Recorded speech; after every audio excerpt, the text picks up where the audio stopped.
Hello students, नमस्कार। मैं अशोक आर्य, girls college Ajmer से।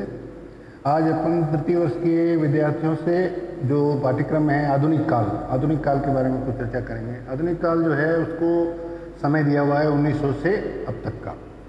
तो आधुनिक काल को जो है वो कई भागों में बांटा गया है। उसको भारतेंदु काल कहा गया। भारतेंदु काल में उसके बाद में द्विवेदी युग था और सबकी अलग अलग विशेषताएं और प्रवृत्तियां हैं। फिर द्विवेदी युग के बाद में छायावाद के बाद में छायावाद की बाद में है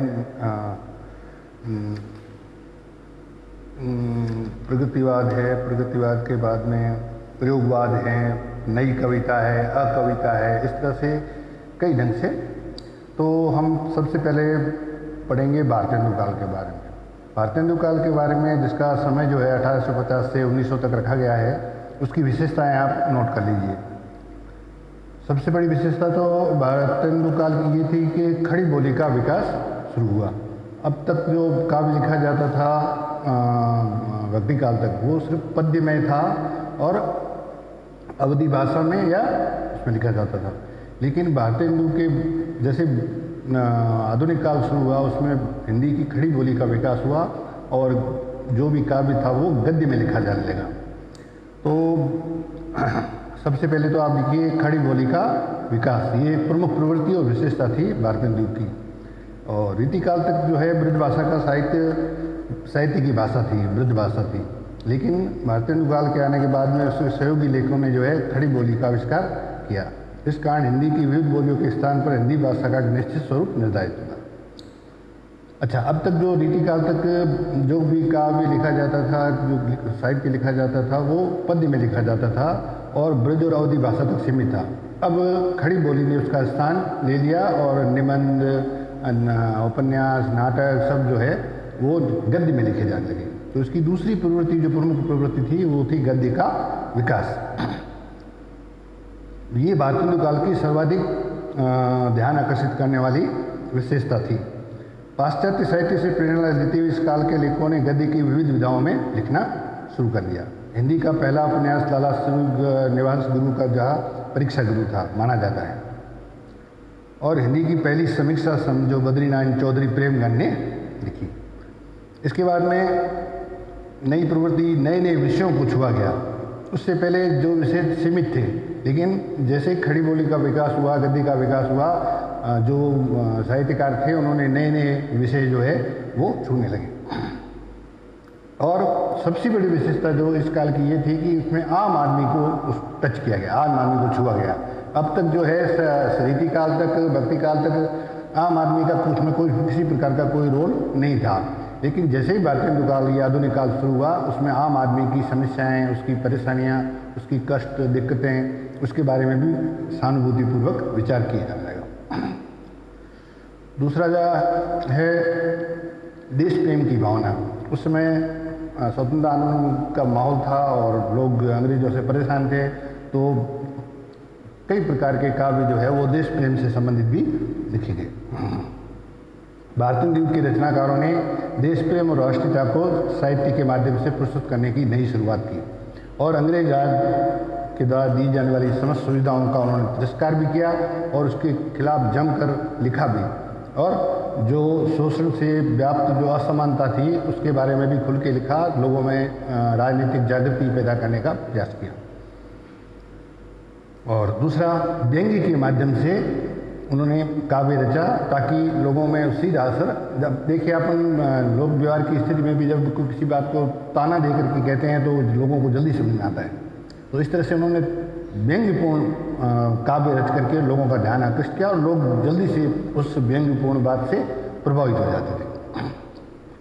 अच्छा, कुछ अभी रीतिकाल का पीछा पूरा छूटा नहीं था। रीतिकालीन काव्य की कुछ जो प्रवृत्तियाँ थी वो इस काल में, भारतेंदु काल में भी देखी जाती हैं। राधा कृष्ण का प्रेम है, जैसे भ्रमर गीत है, श्रृंगार रस है, समस्या पूर्ति है, नायिका वेद है। ये जो प्रवृत्तियाँ रीतिकाल में प्रमुखता से थी, प्रचुरता में पाई जाती थी, वो आधुनिक काल में भी थोड़ा बहुत अंतर में दिखाई देती है। प्रकृति चित्रण किया गया, प्रकृति के मनोरम रूप का चित्रण किया गया, बाग बगीचे, पहाड़, नदियाँ, इनके बारे में भी बहुत खूबसूरती से इनका चयन किया गया। अच्छा, भक्ति भावना भक्ति भावना की जो रचनाएं हैं वो भी छुटपुट मात्रा में लिखी जाने लगी। और इस युग में अब देखो, भारतेंदु हरिश्चंद्र के प्रमुख जो समानांतर रूप से बराबर काव्य रचना करने वाले जो कवि थे, उनके नाम भी आप लिख लो, जिसमें प्रमुख रूप से बद्रीनारायण चौधरी प्रेमगन उनका उपनाम था, ठाकुर जगमोहन सिंह, प्रताप नारायण मिश्र, इस प्रकार से थे। तो मित्रों, ये जो है अपना भारतेंदु युग का चित्रण है। इसमें अभी आपको कोई किसी प्रकार की कोई समस्या हो तो आप मेरे से व्यक्तिगत रूप से संपर्क करके और इसको सॉर्ट आउट कर लेंगे। बाद में धीरे धीरे जैसे आगे बढ़ेंगे, आपको पीछे कुछ छूट गया है या कुछ रह गया है तो उसको भी अपना आगे ले करके चलते रहेंगे। तो अब विद्यार्थियों, उसके बाद में आता है द्वितीय युग। जैसे इसका काल 1850 और 1900 के बीच में था, तो इसी प्रकार जो द्वितीय युग का काल जो है वो 1901 से लेकर के 1918 के बीच में था। और द्वितीय युग की जो है सबसे द्वितीय युग में जो जिस बात पर बल दिया गया उसको हम कह सकते हैं भाषा सुधार पर बल दिया गया। जो भारतेंदु काल में कवि थे और जो काव्यकार थे, उन्होंने जो जिस भाषा का प्रयोग किया, पढ़ करके ये लगने लगा लोगों को कि इसमें भाषा में कुछ त्रुटियां हैं या इसका भाव इस प्रकार से भी अच्छे ढंग से व्यक्त किया जा सकता था, तो उन्होंने भाषा सुधार पर द्वितीय युग में बहुत ज़्यादा बल दिया गया। इसमें गद्य और पद्य की एक ही भाषा हो गई थी। ब्रज भाषा में कविता लिखने का परंपरा खत्म हो गई थी और गद्य पद्य में एक जैसी भाषा लिखी जाती थी। और विषय चयन में व्यापक दृष्टिकोण, जैसे पहले विषय सीमित थे, अब वो विषय सीमित नहीं रह गए और उनमें विषय चयन में बहुत अधिक ज़्यादा व्यापकता आ गई थी। जैसे साहित्य, संस्कृति, समाज, इतिहास, पुरातत्व, राजनीति, आर्थिक दशाएं, समसामयिक हलचलें, समाज सुधार आदि विषय जो अब तक अछूते थे, उन विषयों को भी कवियों ने छुआ। और इस प्रकार जो है विविध प्रकार की पत्रिकाओं के माध्यम से ये सब होने लगा। फिर है अनुवाद कार्य। कई प्रसिद्ध रचनाएं ऐसी थी जो बहुत श्रेष्ठ थी, लेकिन क्योंकि संस्कृत में होने के कारण और क्लिष्ट संस्कृतनिष्ठ होने के कारण वो लोगों की समझ से बाहर थे। तो ये द्वितीय युग के कवियों ने जो है ये महसूस किया कि कुछ अच्छी रचनाएं हैं, लेकिन वो क्योंकि संस्कृतनिष्ठ भाषा है या अधिक क्लिष्ट भाषा है, तो उसके कारण लोगों को ये समझ में नहीं आ रही है। इसलिए उन्होंने जो है अनुवाद कार्य की भी साथ साथ करना शुरू कर दिया। वो अच्छी रचना देखी तो उसको सरल हिंदी के अंदर, जिसको आम जनता अच्छी तरह से समझ सके, इस रूप में भी उन्होंने इसको अनुवाद कार्य को शुरू कर दिया। द्वितीय युग में सबसे बड़ी विशेषता है मौलिक लेखन कम हुआ, अनुवाद का कार्य अधिक हुआ। इस समय संस्कृत और अंग्रेजी साहित्य के प्रसिद्ध रचनाकारों ने अपनी रचनाओं का हिंदी में अनुवाद का कार्य किया। हिंदी साहित्य के पाठकों को पहली बार हिंदी से इतर भाषाओं के साहित्य को पढ़ने में भी अनुवाद कार्य के कारण सहायता मिली। देशभक्ति का निरूपण जैसे भारतेंदु काल में था, उसी प्रकार देशभक्ति का निरूपण इस द्वितीय युग में भी अभी उसका प्रभाव रहा। और द्वितीय युग के राजनीतिक, सामाजिक, सांस्कृतिक सुधार की प्रवृत्ति ने साहित्य में भी देशभक्ति का स्वरूप ग्रहण कर लिया। देशभक्ति, राष्ट्रीयता के साथ भारतीय प्राचीन संस्कृति के प्रति श्रद्धा का भाव अधिक गहराई से किया गया। मैथिली गुप्त ने इन्हीं आदर्शों को ध्यान में रख करके भारत भारती और हिंदू जैसी रचनाएं रची। और मैथिली गुप्त को राष्ट्रकवि इसीलिए कहा जाता है कि उन्होंने जनमानस के भीतर अपनी रचनाओं का स्थापन किया। अच्छा, तीसरी सबसे बड़ी प्रवृत्ति या विशेषता थी, वो थी आदर्शों की स्थापना। द्वितीय युग का कवि मर्यादा और आदर्शों को अधिक महत्व देता था। प्राचीन साहित्य, इतिहास, पुराण आदि से आदर्शों की स्थापना करने वाले चरित्रों को लेकर के उन पर काव्य लिखे गए और आदर्शवाद उनके लिए सबसे बड़ा मूल्य था। नैतिक आदर्शों की स्थापना के लिए अपने कवि कर्म की ओर उसी दिशा में बढ़ रहे थे। चौथी विशेषता प्रवृत्ति यह है कि उपदेश देने की प्रवृत्ति। जैसे कि हम जानते हैं प्रायः उपदेशक बहुत मात्रा में पाए जाते हैं, तो यहाँ भी द्वितीय युग में भी उपदेश देने की प्रवृत्ति, क्योंकि समाज जो है वो बिखरा हुआ था और कई प्रकार के अंधविश्वासों से, छुआछूत, भेदभाव वगैरह कई रूढ़ियों से ग्रस्त था। तो उपदेशक बहुत बढ़ गए और उन्होंने उपदेशों के माध्यम से समाज को सही राह पर लाने का प्रयास किया। इस युग के कवियों ने जिस सुधारवाद आदर्शवाद को स्वीकार किया था उसकी अभिव्यक्ति के लिए उपदेशात्मक प्रणाली को स्वीकार किया। कवियों ने उपदेशक की तरह विषय का प्रतिपादन किया और मनोरंजन को कविता का उद्देश्य न मानकर अपनी कविता को उपदेश देने का माध्यम बना दिया। सुन में आ रहा ना कि मतलब ऐसी कविता रची गई जो साथ साथ में उपदेश भी दे रही है, अपने जीवन को सुधारने का ज्ञान भी दे रही है। ऐसी कविताओं की रचना की क्योंकि लोगों को उपदेशक की भाषा सहज में समझ आ जाती है। उन्होंने कविता के माध्यम से ऐसी कविता रची जो लोगों को अपने जीवन की सही राह दिखाने में कामयाब हो।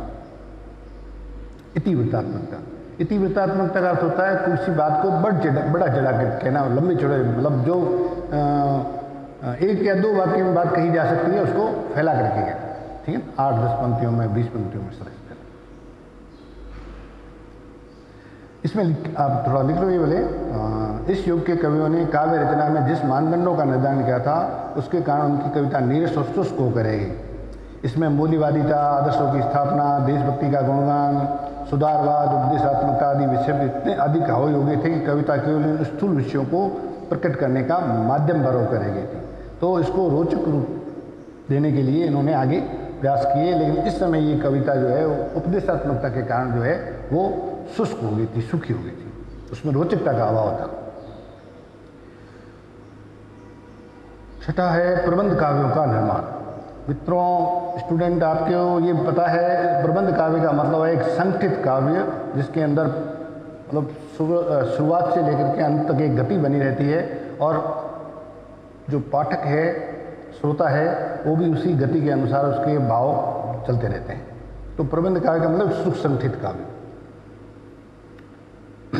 द्वितीय युग का ध्यान आकर्षित करने वाली काव्य प्रवृत्ति प्रबंध काव्यों का निर्माण भी है। भक्ति काल के पश्चात इस युग में आकर ही महाकाव्य लिखे गए। खड़ी बोली में लिखी गई हिंदी में पहले महाकाव्य हरिओद की रचना थी प्रिय प्रवास। जनरल नॉलेज का प्रश्न भी है, हरिओद की ठीक प्रसिद्ध किताब थी प्रिय प्रवास। अच्छा, मैथिली शरण गुप्त जिनको राष्ट्रकवि कहा जाता है, इन्होंने भी साकेत, रंग में भंग, पंचवटी, जयद्रथ वध आदि रचनाएं की।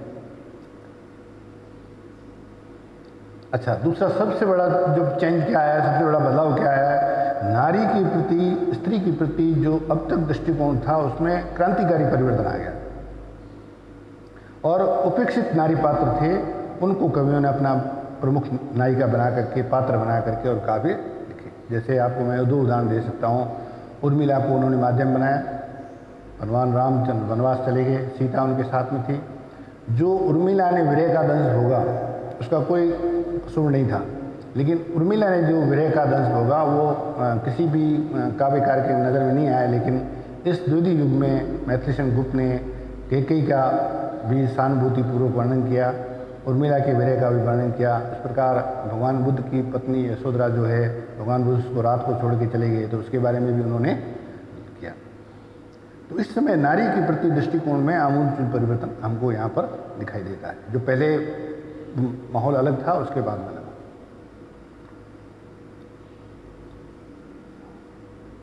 इसको हम अपन कैसे कह सकते हैं कि रीति काल में नायिका का श्रृंगार वर्णन किया जाता था, नायक नायिका के नक्शिक वर्णन तक पूरा चित्रण किया जाता था। उससे हट करके और नारी के कोमल पक्ष को और उसके त्याग को जो है रखते हुए, महत्व रखते हुए उस पर काव्य। अब द्वितीय युग के प्रमुख कवि हैं, एक तो हैं श्रीधर पाठक, नाथुराम शर्मा शंकर, अयोध्या सिंह उपाध्याय हरिओद और मैथिली शरण। मैथिली शरण गुप्त जो है वो बहुत महत्वपूर्ण कवि माने जाते हैं। इस तरह से बच्चों अपने डेवलपमेंट अब बढ़ेंगे आगे। कल छायावाद, प्रगतिवाद, प्रयोगवाद, नई कविता और अकविता, इस तरह से हम कल इसके बारे में अध्ययन करेंगे। थैंक यू, धन्यवाद।